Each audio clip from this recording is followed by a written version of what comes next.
নমস্কাৰ ৰাইজ, কি খবৰ আপোনালোকৰ? মোৰ বৰ্তমান ভালেই।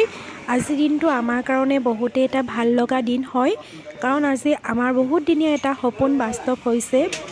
আমাৰ ঘৰৰ প্ৰত্যেকজনে দেখা এটা সপোন আজি ভগৱানৰ আশীৰ্বাদত সফল হ'বলৈ গৈ আছে। তাৰ কাৰণে আমি ভগৱানক বহুত বহুত ধন্যবাদ জনাইছোঁ। সৰুকৈ নিয়ম এটি কৰি দোকানখন শুভ আৰম্ভণি কৰিছোঁ। দোকানখন আছে তিনিচুকীয়াৰ পানীতোলা বৰাহোলা গাঁৱত। প্ৰতিদিনাই প্ৰয়োজন আছিল বৰাহোলা গাঁৱত, তাৰে প্ৰথম খোজ বৰুৱাই ফাৰ্মাচীয়ে দিছে।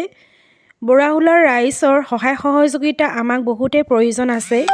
আশা কৰিলোঁ আপোনালোকৰ সহায় সহযোগিতা পাম বুলি, আৰু গাঁওবাসীয়েও এই কথা অনুভৱ কৰিছে যে ইয়াতে এখন ফাৰ্মাচীৰ প্ৰয়োজন আছে বুলি, আৰু আপোনালোকৰ আশীৰ্বাদত যাতে আমাৰ এই ফাৰ্মাচীখনে আগবাঢ়ি যাব পাৰে। মই অলপকৈ আপোনালোকক দেখুৱাই দিছোঁ আমাৰ দোকানখন। ক'বচোন দেই ৰাইজ, কেনেকুৱা লাগিছে দোকানখন। আৰু এতিয়া অলপ প্ৰসাদ দি আমি সৰুকৈ নিয়ম এটি কৰিছোঁ, আৰু চাকি জ্বলাবৰ কাৰণে ৰেডি কৰা হৈ গৈছে। এয়া টিকলু দেখিছেনে, পূৰা দেউতাৰ লগত শাৰী পাতি বহিছে। ই ৰাতিপুৱাই আহিলে দোকানখনলৈ আৰু এতিয়া আশীৰ্বাদ লৈছে।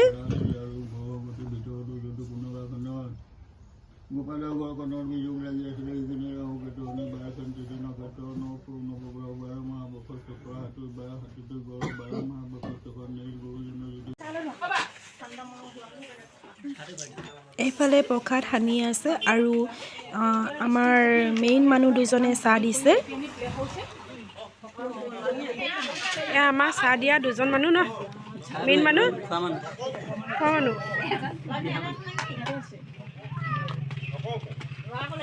এইগৰাকী হৈছে আমাৰ পেহী বোৱাৰী, মোৰ বান্ধৱী হয়। আমি একেলগতে পঢ়িছিলোঁ কলেজত।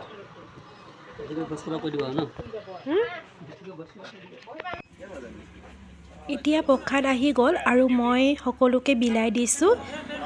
দাদাই চাইছে কোনে কোনে পাইছে, কোনে কোনে নাই পোৱা। আৰু এয়া মোৰ হাজবেণ্ডো অকণমান মোক সহায় কৰি দিছে। এইক দেখিছে ন, এই হৈছে চুমি, আৰু এই আমাৰ চিনাকি হয়, সৰু দাদাৰ চিনাকি হয়। সৰু দাদাৰ বন্ধু কেইজনৰ ভনীয়েক হয়, আৰু তাই আহিছে আমাৰ ঘৰলৈ অলপ সহায় কৰি দিওঁ বুলি।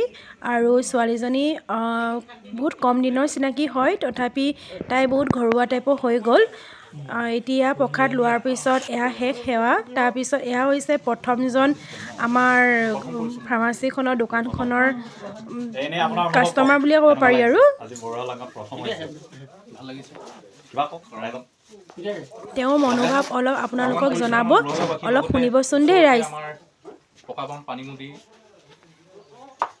তাৰ অপজিটত আমাৰ মাটিয়াখানা গাঁও।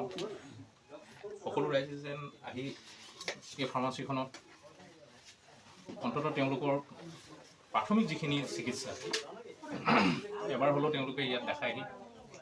আৰু মই ভাল পাইছোঁ কি এটা গৌৰৱৰ বিষয়, আমাৰ বৰাহোলা গাঁৱত এনে এখন ফাৰ্মাচী হোৱাৰ কাৰণতে, দৰৱৰ দোকান হোৱাৰ কাৰণতে আমি হয়তো আকস্মিক কিবা দুৰ্ঘটনা এটাত হয়তো প্ৰাথমিক চিকিৎসাখিনিৰ কাৰণে পানীতোলা বা তিনিচুকীয়ালৈ আগতে দৌৰিবলগীয়া হৈছিল। এতিয়া বৰ্তমান আমাৰ সেইখিনি মানে হয়তো সেই দূৰ হ'ব সেইখিনি, আৰু যথেষ্ট ঘৰুৱা বেমাৰ আজাৰত যথেষ্টখিনি ৰাইজৰ কাৰণে এই দৰৱৰ দোকানখনে মানে অৰিহণা যোগাব, সেইখিনি মোৰ আশা থাকিল। আৰু চানজ্যোতি বৰুৱাদেৱলৈ তেখেতক ইমান এটা যোগাত্মক কথা চিন্তা কৰাৰ কাৰণে তেখেতলৈ মই অশেষ ধন্যবাদ জ্ঞাপন কৰিছোঁ। এইখিনি মোৰ ক'বলগীয়া। ঠিক আছে। মই আপোনালোকক আকৌ ভালদৰে বাহিৰৰ দৃশ্যটো দেখুৱাই দিছোঁ দেই ৰাইজ। এতিয়া আমি ফটো কেইখনমান তুলিলোঁ, আৰু আপোনালোকে মোক চেনেলটো লাইক, কমেণ্ট, ছাবস্ক্ৰাইব কৰি দিব দেই ৰাইজ। আজিলৈ আহিছোঁ, বাই বাই।